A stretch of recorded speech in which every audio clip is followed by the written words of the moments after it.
Esta escena podría ocurrir en cualquier ciudad de América Latina.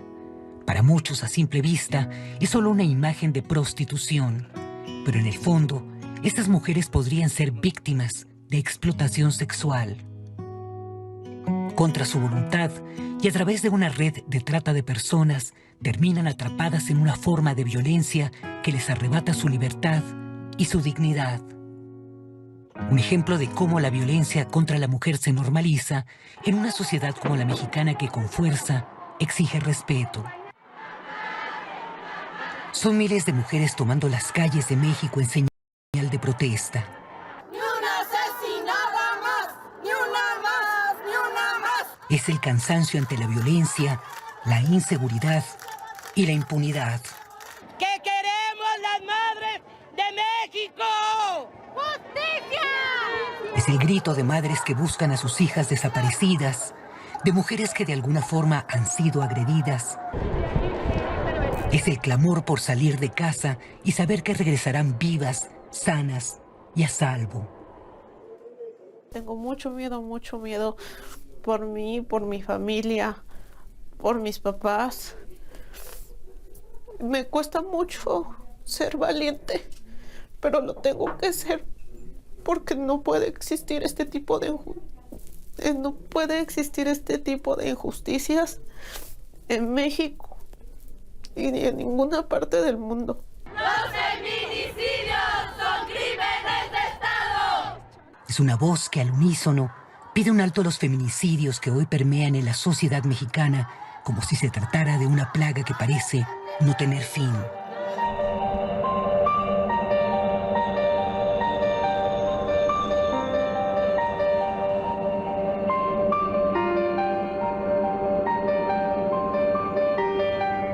Son las mexicanas pidiendo respeto e igualdad, exigiendo que ya no haya más violencia contra la mujer, principal víctima de delitos tan atroces como la trata de personas.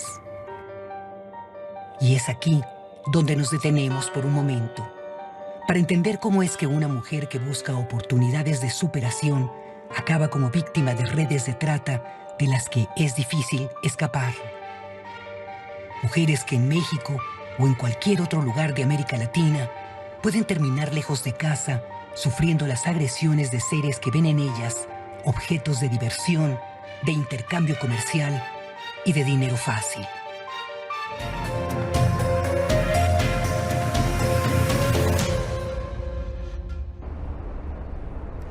El ser humano como moneda de cambio, la compra-venta de seres humanos como mercancías en contra de un derecho fundamental, su libertad. Los fines varían: explotación sexual, actividades delictivas, trabajo forzado y mendicidad forzosa, entre otros, son ejemplo de la trata de personas.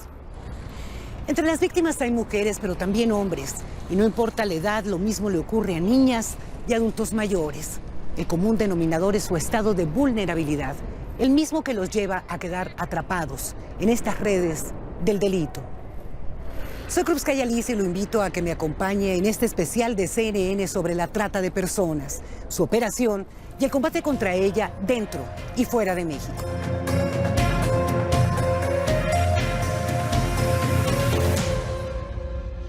Lo que para las víctimas es un trauma profundo, para los victimarios se traduce en ganancias ilícitas millonarias.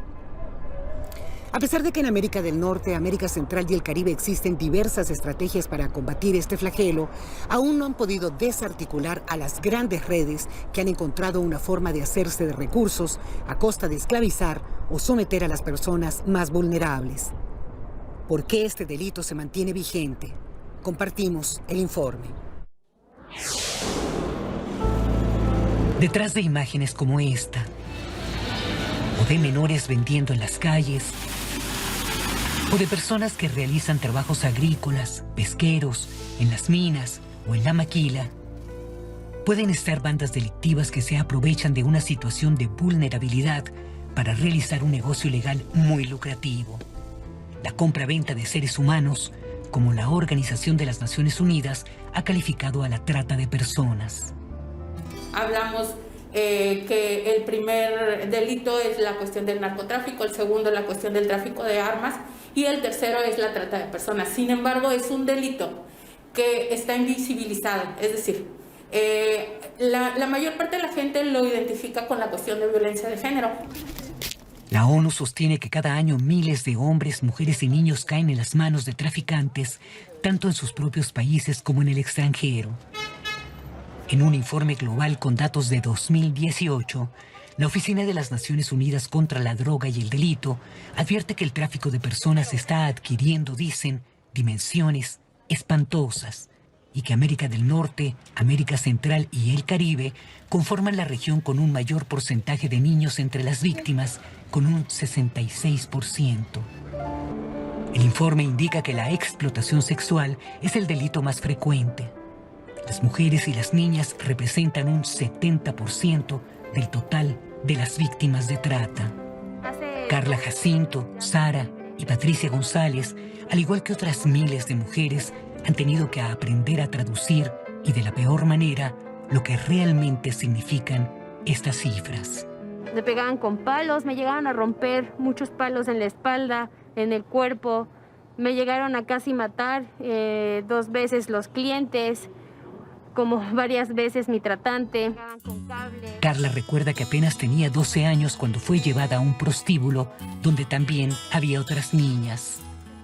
Yo era una niña, no estaba desarrollada, era una niña que no medía más de 1,20 metros, 1,30 metros.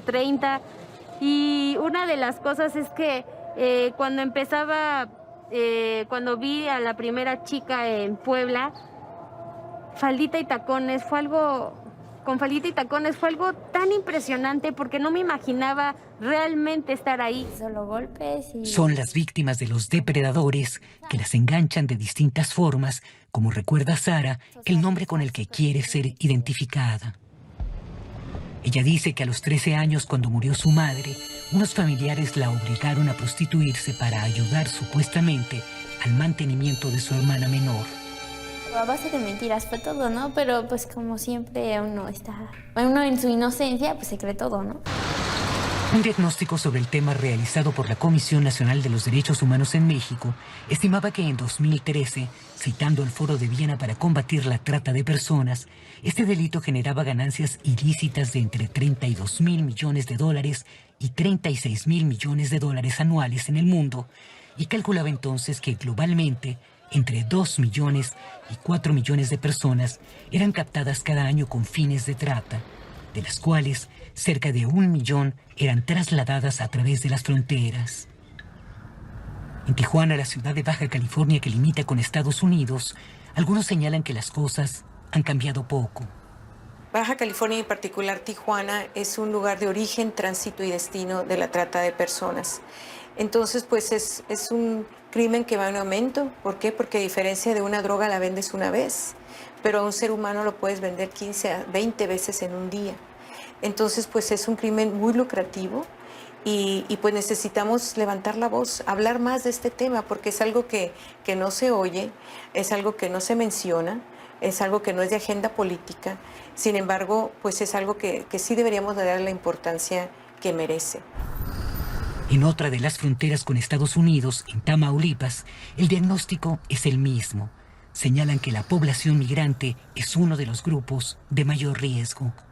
En tiempos pasados tuvimos la oportunidad de trabajar en toda la región norte de Tamaulipas, en todos los albergues, Nuevo Laredo, Matamoros, Reynosa, con el tema de la prevención de la trata de personas con los migrantes, y nosotros ahí pudimos tener la experiencia de detectar muchas víctimas de trata. El informe anual del Departamento de Estado de Estados Unidos sobre la trata de personas 2020 señala que la mayoría de las víctimas extranjeras provienen de América Central y de América del Sur, principalmente de El Salvador, Guatemala, Honduras y Venezuela. El documento señala que los tratantes explotan a algunas de estas víctimas a lo largo de la frontera sur de México. El Departamento de Estado indica que otros hallazgos, como el llamado turismo sexual, es un problema a la alza y que muchos de los involucrados en la explotación sexual de menores son mexicanos, pero también turistas de Estados Unidos, Canadá, así como de Europa Occidental. Se estima por ciertos... Para el gobierno de México, el combate a este delito requiere de un nuevo planteamiento que sea más eficaz. México tiene una situación muy compleja. O sea, México, por su posición geográfica, es un país de origen, es un país de tránsito y es un país de destino de trata de personas. Yo me atrevería a decir a este momento, incluso es un país de retorno de víctimas, ¿sí? Por su posición geográfica. México, a diferencia de, por ejemplo, los países de Centroamérica, y esto lo comparte con Estados Unidos, tiene un gobierno federal. Eso representa unos retos importantes en términos de la coordinación, porque la ley general dice que nosotros debemos coordinarnos con los estados y que en los estados también tienen que funcionar estos mecanismos de coordinación. A esta complejidad se agrega que durante la pandemia han surgido nuevas formas de cooptación o reclutamiento utilizando las redes sociales. La funcionaria de la Secretaría de Gobernación de México lo explica. El crimen organizado y todas las redes de trata, porque no son solamente crimen organizado, siempre van a ser muy creativos en sus maneras. Y cuanta cosa funcione, lo van a intentar. Así que no es de extrañarse que ahora los enganches para las víctimas de trata sea a través de redes. México cuenta con una ley para prevenir y sancionar la trata de personas aprobada en 2012. En ella se establecen penas que van desde los 5 años y hasta los 40 años de prisión, dependiendo del delito. Sin embargo, para algunas de las víctimas aún hacen falta más acciones para romper la red de complicidad que existe alrededor de este negocio ilícito y en las que están involucrados los que ofertan, así como los que consumen. Las jóvenes que están siendo víctimas no demandan. ¿Por qué? Porque tienen clientes que son que son diputados, que son policías, que son jueces, o sea, son sus clientes. Es importante que la gente sepa que ese problema existe. Es importante que la gente sepa que en pleno siglo XXI estamos viviendo una esclavitud moderna. Una justicia expedita señalan que termine de alcanzar a los delincuentes para que niños y niñas tengan la posibilidad de ejercer su irrebatible derecho a tener una vida plena. Y que hoy puedan sonreír y decir que tienen sueños. Hoy puedo decir que tienen una hoja en blanco, donde realmente pueden escribir su propia historia. Klubskaya, CNN, Ciudad de México. Para Diana, una migrante hondureña, el objetivo de vivir el sueño americano se convirtió en una pesadilla en la frontera norte de México. Al regresar conoceremos cómo en su intento por cruzar hacia Estados Unidos quedó atrapada en una red de prostitución en Ciudad Juárez.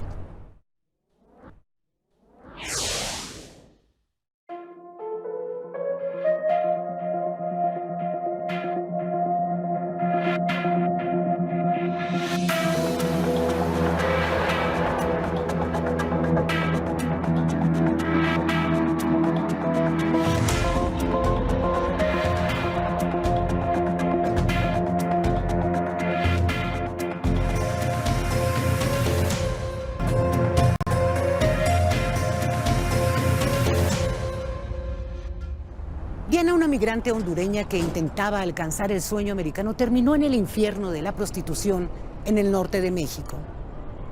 Como ella, son cientos de migrantes los que a su paso por el territorio mexicano terminan atrapados en redes de tráfico de personas de las que no siempre logran salir. Edgar Román nos cuenta esta historia desde Ciudad Juárez, Chihuahua.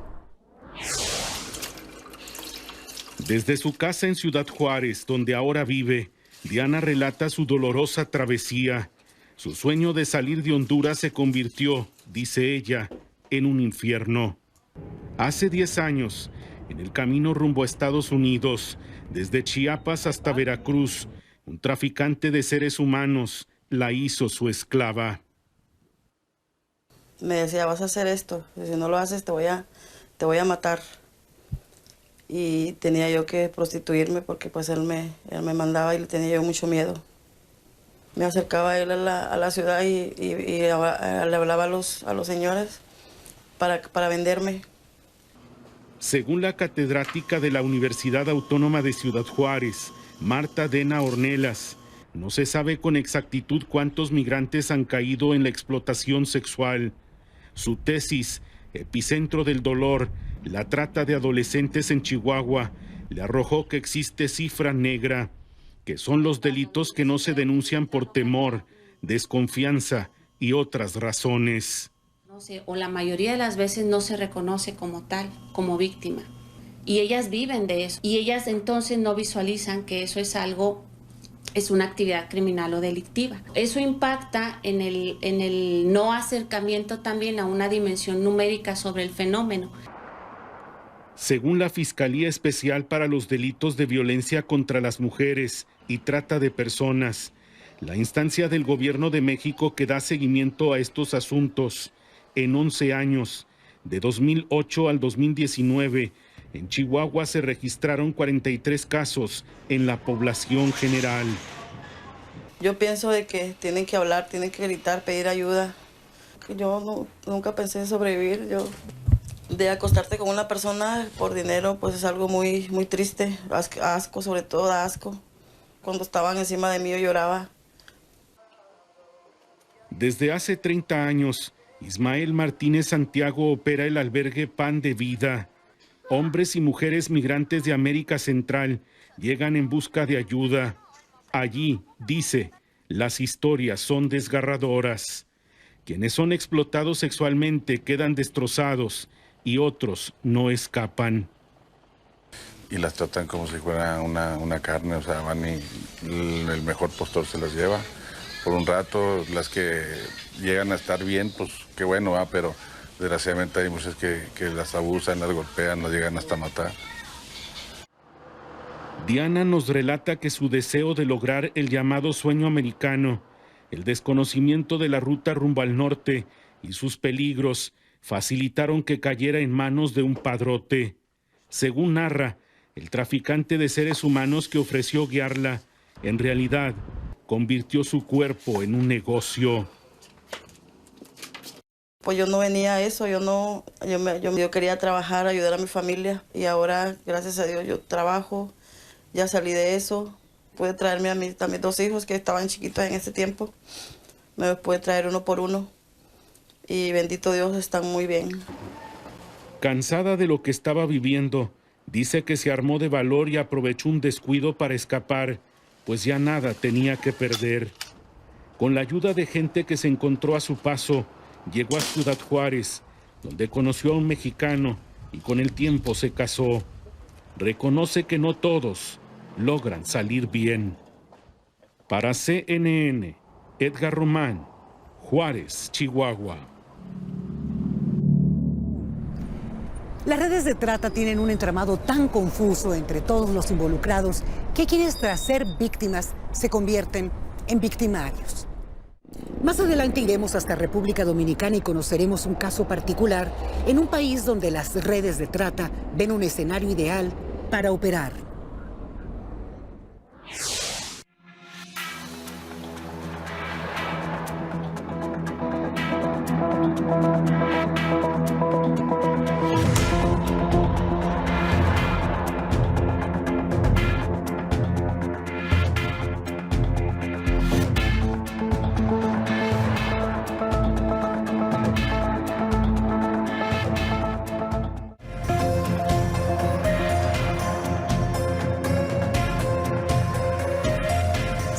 El Mar Caribe son un paraíso para los vacacionistas que buscan sol y arena, también lo son para las redes de tráfico de personas que encuentran en lugares como República Dominicana el escenario ideal para operar. En este país la prostitución no está prohibida por la ley y según nos informa Jessica Hasbun, las autoridades locales estiman que 9 de cada 10 casos de trata tienen fines de explotación sexual comercial. Es tan complicado el entramado de estas redes en el país caribeño que hay víctimas que en el caos de la situación se terminan convirtiendo en victimarios. Era 1982, con apenas 16 años y siendo madre soltera. Fátima Peña comenzó a prostituirse en las calles de la República Dominicana. 4 años más tarde, recibió una oferta para trabajar fuera del país. Viajó con una amiga a Curazao. Ella me dijo, no, ella nos va a costear todo, el pasaje, el viaje, todo, y nosotros le pagamos después que estamos allá. Su pesadilla segura comenzó desde que llegó al aeropuerto. Cuando salimos del chequeo, nos llevaron a un minibús, ahí nos quitaron el pasaporte, nos quitaron el dinero. Fátima dice fue explotada sexualmente por 6 meses. Nos íbamos a la habitación con cada cliente, eso era por minutos. Yo llegué a estar en un día con su madrugada, con 17 hombres. Muchas personas desconocen que esto es trata de personas. Hasta el 2003 no existía una ley para proteger a víctimas de trata como Fátima. Desde esa fecha, la ley establece sanciones de 15 a 20 años de prisión y multas de hasta 175 salarios mínimos, equivalentes a poco más de $52,000. Nosotros tuvimos del año 2003 hasta el año 2012 tan solo 4 sentencias condenatorias en el país. 4 sentencias, lo cual significó un total fracaso a nivel de la persecución, de la investigación y de la sanción. Fue realmente unos años perdidos. Esta joven, a quien llamamos Yolanda, no muestra su rostro por temor a represalias. En 2012 fue condenada a 15 años de prisión por trata. Alega recibió $1,200 por reclutar a trabajadores sexuales. La primera vez y la última vez la ve porque solamente envié 4 personas. 4 personas al Líbano. Yolanda dice que no sabía que sus actividades eran ilegales. Expresa que fue en 2012, cuando estuvo tras las rejas, que se dio cuenta del daño que había causado a otras mujeres. Me sentí muy mal, que fui víctima también de trata de personas, de esa explotación. Yolanda cuenta que en 2008 viajó a Grecia, donde dice fue explotada sexualmente por 4 meses. Ellos me mintieron, era un prostíbulo. Ellos me dijeron, no, tú no puedes irte porque tiene una deuda que saldar aquí. Relata que tras liberarse y regresar a República Dominicana, volvió a ser engañada y nuevamente aceptó en 2010 una oferta de trabajo en el extranjero. Ven al Líbano, me habla, me plantea una situación, que ya las cosas han cambiado, que ahí no va a haber ningún inconveniente. O sea que digo, oh, está bien. Yolanda admite que sí sabía que su nuevo empleo era en la prostitución. Sin embargo, no se imaginó que sería obligada a tener relaciones con hasta 16 hombres en un día. Mío padre. No puedo tener tan mala suerte. Oye, yo me encomendé a Dios, digo, Dios mío padre, pero la misma situación peor que allí. Esos fueron los 5 meses de tortura, 5 meses de sufrimiento, de maltrato, de verme obligada y forzada a tener que hacer algo que pensé que no iba a volver a darse una situación así. El magistrado Baró advierte que la explotación sexual es un problema muy serio en República Dominicana. No obstante, la Procuraduría Especializada contra el Tráfico Ilícito de Migrantes y Trata de Personas fue creada en 2013, 10 años después de la aprobación de la ley. Hasta 2019, los tribunales habían dictado 68 sentencias, según cifras del Ministerio Público. El 90% de los casos corresponde a explotación sexual, añadió. Tenemos redes principalmente dedicadas a explotar chicas venezolanas en República Dominicana, porque vienen por una situación socioeconómica muy fuerte y son engañadas en República Dominicana. De 2013 a 2018, unas 567 víctimas fueron identificadas según datos oficiales. Baró asegura no existen cifras precisas de la cantidad de personas que han sido o son víctimas de trata en el país. Las víctimas no andan diciendo yo soy víctima, ni van a ir a tocar la puerta de un fiscal para denunciar.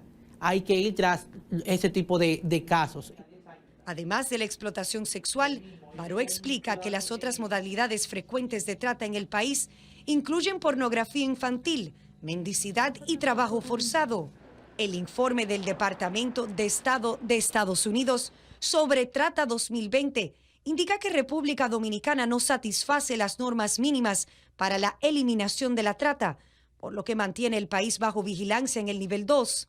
Se necesita todo un cuerpo de fiscales especializados, agentes también de investigación que conozcan del tema y también jueces que estén incluso sensibilizados con el tema. Fátima y Yolanda han utilizado sus experiencias para educar a otras mujeres. A través del Movimiento de Mujeres Unidas, Fátima se dedica a apoyar a sus compañeras, dando charlas y talleres sobre la explotación sexual comercial. Yolanda cumple su 8º año de reclusión y solo le falta un semestre para graduarse como educadora. Llevo a todos los negocios que voy a visitarla y a las que están independientes en la calle, le hablo siempre de lo que es la trata. Hacerle entender a las jóvenes y personas para que no incurran en lo mismo, de que sí pueden prepararse, sí pueden seguir hacia adelante y tomar otro destino de estudiar y seguir hacia adelante. Según cifras de la Misión Internacional de Justicia en la República Dominicana, el 90% de la explotación sexual afecta a menores de edad. En Santo Domingo, Jessica Hasbun, CNN. La pandemia cesó ciertas actividades en todo el mundo, pero para los tratantes de personas brindó una oportunidad distinta que les permitió un mayor alcance. Al regresar iremos hasta Panamá, donde ciudadanos extranjeros que quedaron parados ahí por la pandemia terminaron como víctimas de trata.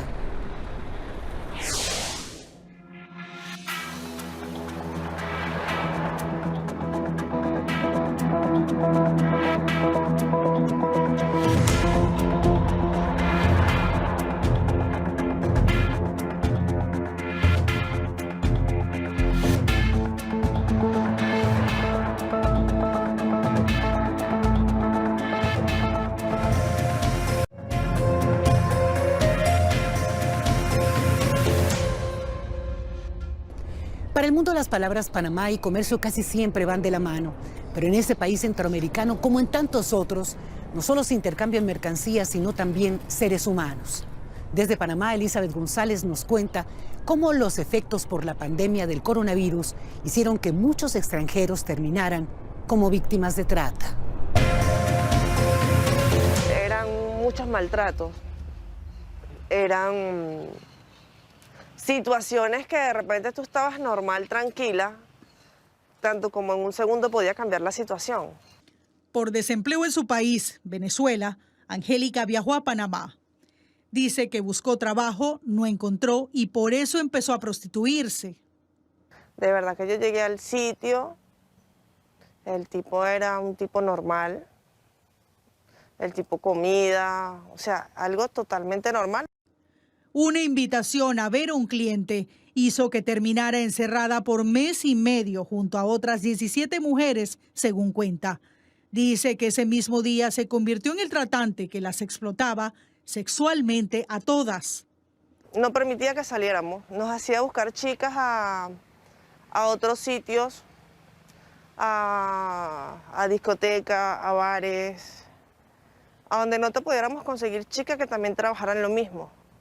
Pero eran específicas, tenían que ser mujeres blancas, no podían ser mujeres morenas, no le gustaban las morenas ni las negras. Eso ocurrió hace 3 años, según la Comisión Nacional contra la Trata de Personas en Panamá, que ofrece su apoyo a Angélica. Pero de acuerdo con la Fiscalía contra la Delincuencia Organizada, es algo presente en el país.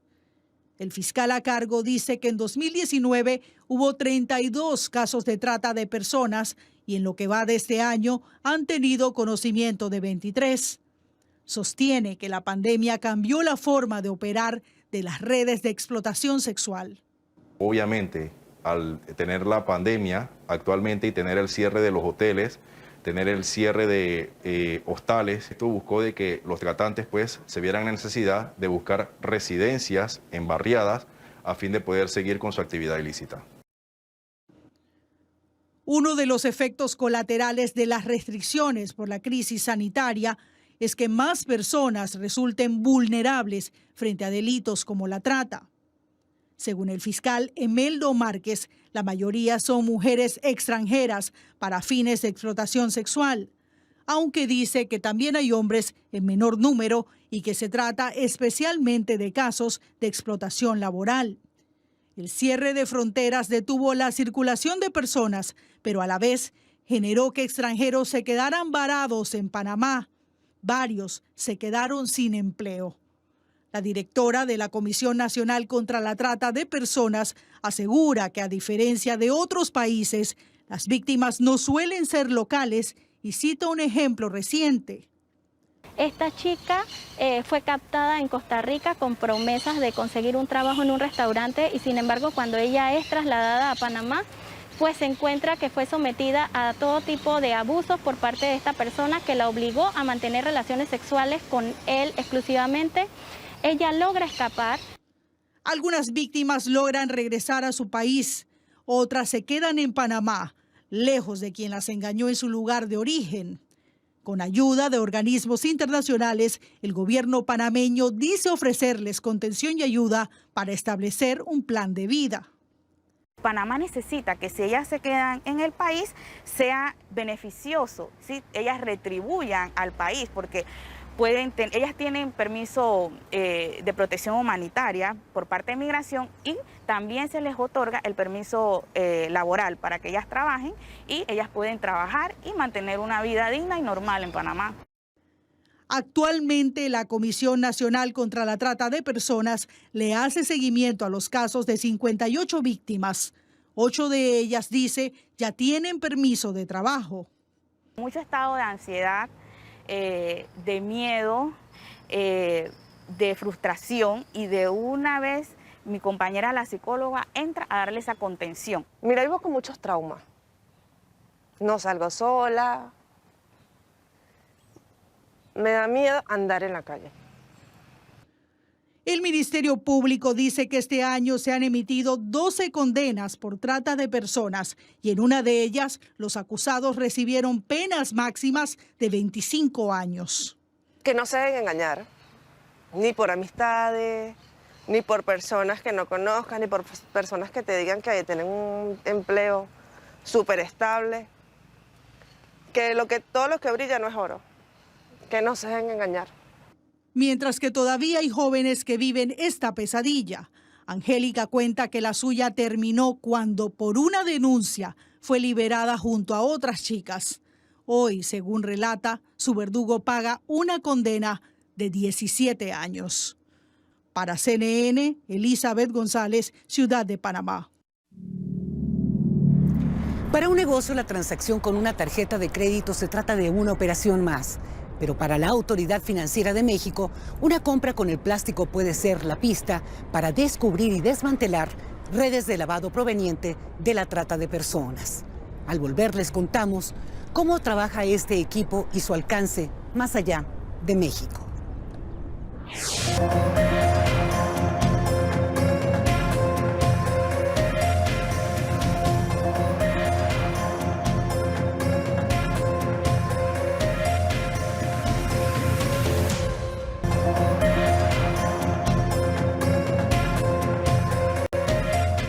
A pesar de que las ganancias obtenidas por la trata de personas puede sonar a dinero fácil, es sin duda dinero sucio. Así lo califican las autoridades financieras de México, que en un acto tan simple como una compra con una tarjeta de crédito, pueden detectar toda una red de lavado de dinero proveniente del tráfico de seres humanos. Este dinero podría transformarse en casas, negocios o viajes, pero su huella no se puede borrar. Como en las novelas policíacas, para descubrir al criminal hay que seguirle la pista al dinero. Y eso es lo que hacen en la Unidad de Inteligencia Financiera de la Secretaría de Hacienda de México para lograr interceptar las cuentas de quienes trafican con seres humanos. Y las fuentes son diversas, empezando por las que les llegan de los ciudadanos, las que ellos mismos recopilan, las que les proporciona la Fiscalía General de la República, así como los reportes de operaciones financieras inusuales.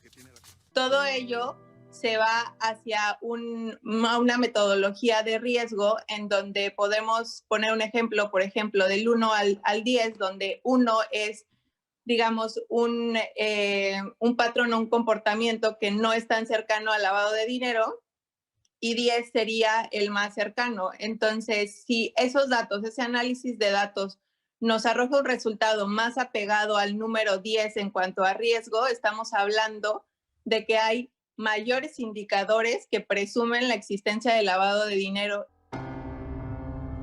De acuerdo a la Oficina de las Naciones Unidas contra la Droga y el Delito, existen al menos 2 tipos de traficantes de seres humanos: los que pertenecen a redes criminales sofisticadas y aquellos que operan localmente de manera independiente a los grupos de la delincuencia organizada.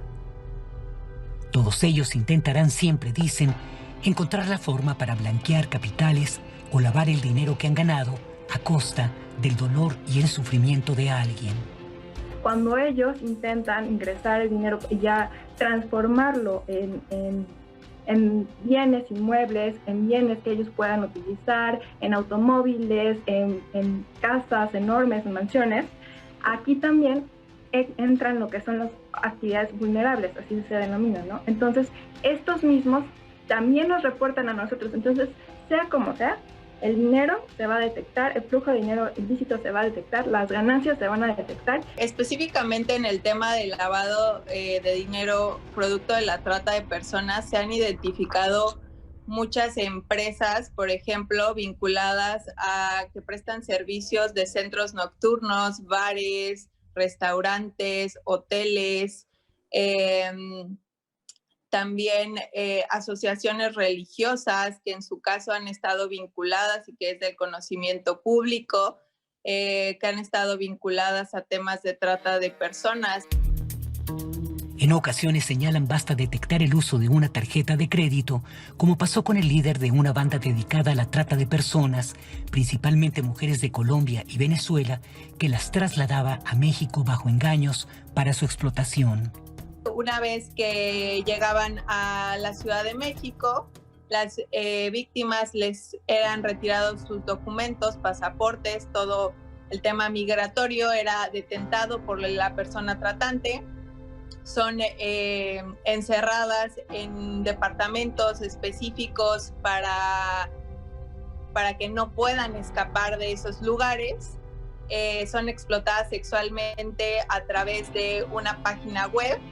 Y en este caso se logró identificar los flujos de dinero y la detención de este sujeto a través del uso de una tarjeta departamental, es decir, de una tienda que él activó en una ciudad, en este caso me parece que fue Quintana Roo. Pero los grupos criminales no operan solo en México. En la unidad de inteligencia financiera han detectado que en ocasiones las víctimas de trata son trasladadas hacia Estados Unidos, principalmente a Nueva York y Chicago, así como a San Diego y Arizona o a la fronteriza Tijuana. En estos casos, el seguimiento de los flujos de capitales se realiza en coordinación con las autoridades estadounidenses. Hasta el momento, indican, tienen detectados 1.835 reportes de tráfico de personas y han logrado bloquear cuentas por más de $15,5 millones de dólares. De la actual administración, 1 de diciembre del 2018 a la fecha, son 215,518,303 moneda nacional, pesos, moneda nacional, y 6,158,957 dólares. Y por otro lado también tengo una cifra de 1.610 euros. Esto vinculado al tema de trata, vinculado al tema de lavado de dinero producto de la trata de personas. En México son 3 las ciudades con más reportes de flujo ilegal de capitales, lo que no significa necesariamente, dicen, que estos sean los únicos lugares donde operan estas redes criminales. De los que más tenemos detectados son Ciudad de México, Tamaulipas y Estado de México. Entonces, por ejemplo, ahí llama la atención que no salga Tlaxcala, ¿no? Pero no sale Tlaxcala porque más bien no se está reportando. Tenancingo, Tlaxcala, es ubicado tanto por autoridades mexicanas como estadounidenses como uno de los lugares en el país donde por generaciones familias enteras se han dedicado a la trata de personas. Más allá de que estas redes son poderosas y operan con la complicidad de algunas autoridades o a la vista complaciente de quienes consumen o no denuncian estos hechos, estas funcionarias aseguran que cada vez que los delincuentes intentan colocar su dinero ilícito dentro del sistema financiero, más temprano o más tarde dejarán una huella. El dinero que se haya obtenido de una manera ilícita siempre va a ser dinero ilícito y dinero sucio. No se puede lavar mediante el uso de empresas y simplemente que salga limpio o salga sin mancha de sangre, sin mancha de explotación, sin mancha de violencia, ¿no? Krupskaya Liz, CNN, Ciudad de México. Historias que aparentemente se cuentan en minutos, pero que representan años, si no es que toda una vida de dolor y de superación. Son las víctimas que, a pesar de lo profundo de sus heridas, tienen la oportunidad de contar lo vivido, de sanar y también de aprender de ello. Pero hay otras tantas miles de historias que ignoramos o de las que poco sabemos. Están no solo en los prostíbulos, también están en el campo, en las fábricas, en estas calles que transitamos todos los días o en la mano a la que creemos solo damos una limosna. Soy Krupskaya Liz. Gracias por acompañarnos en este especial sobre la trata de personas. Hasta la próxima.